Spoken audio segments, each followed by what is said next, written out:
किसान को पानी नहीं, बिजली नहीं, और जो अच्छे से जो नेता हनुमान बेनीवाल जी लड़ाई लड़ रहे हैं उनका घर का कनेक्शन काट रहे हो।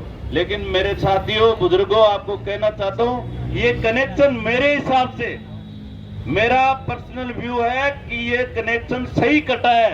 ये कनेक्शन काट के भजन लाल जी, आपने भारतीय जनता पार्टी के नेताओं, आपने मोहर लगा दी कि हनुमान बेनीवाल जी की 25 साल के संघर्ष में कहीं भी पर भी बेईमानी पकड़ी नहीं गई, भ्रष्टाचार पकड़ा नहीं गया, कोई गलत काम, काला काम हनुमान बेनीवाल जी ने नहीं किया।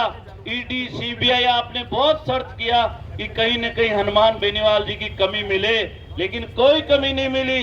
लास्ट में आपको एक लाइट की को मिला, जिसमें भी आपने गलत तरीके से रात को वहां जाकर गलत तरीके से आपने कनेक्शन कटवाया। इससे यह मोहर लगती है कि वाकई में हनुमान बेनीवाल ईमानदार आदमी है। और उसके बाद लोग, बीजेपी के, कांग्रेस के लोग, मेरे भी दोस्त हैं, वो मिलते हैं, वो कहते हैं कि यार सच में ईमानदार नेता है, नहीं तो ये कब का जेल में डाल देते, अब तक तो कोई कमी मिलती। तो मेरे साथी, ये बड़ी बात है। तो नेता ईमानदार है, मेहनत कर रहा है, रात दिन सड़कों पर बैठ रहा है, छात्रों के लिए अलग से लड़ रहा है, किसानों के लिए अलग से लड़ रहे हैं, युवाओं के लिए अलग से लड़ रहे हैं, संसद में लड़ रहे हैं, कई बहन बेटियों के साथ दुराचार होता है वहां लड़ रहे हैं, बजरी माफिया से लड़ रहे हैं, जगह जगह कई फौजी जिसको राजकीय सम्मान के साथ संस्कार भी नहीं करते, शहीद का दर्जा भी नहीं देते, वहां पर भी हनुमान बेनीवाल जी लड़ रहे हैं। हर जगह कोई लड़ने वाला नहीं, एक सीट नहीं, विधानसभा के अंदर एक भी सीट नहीं, और हर जगह लड़ने अगर पहुंच जाता है तो वो हनुमान बेनीवाल है मेरे साथ। ये बड़े गर्व की बात है, अपने को गर्व करना चाहिए। लेकिन कब समझेंगे? पार्टियों के गुलाम लोग हो गए। मैंने देखा है, लोग बोलते हैं हम तो बीजेपी के हैं। अरे बीजेपी के लोग, अगर नेता तुम्हारी पार्टी बीजेपी है तो तुम्हारे पीछे तलवार लेके भी दौड़े ना, तो भी भारत के लोग इतने गुलाम मानसिकता के हैं कि ऐसे कहते हैं कि मेरी पार्टी तो बीजेपी है। अरे कोई गलत आदमी आ जाएगा, बीजेपी में रावण आके चुनाव लड़ देगा, तो क्या आप वोट दे दोगे? क्या ये बताओ आप, आप बताओ, नहीं देंगे ना। कांग्रेस के अंदर गलत आदमी आ जाएगा, क्या वोट दे देंगे?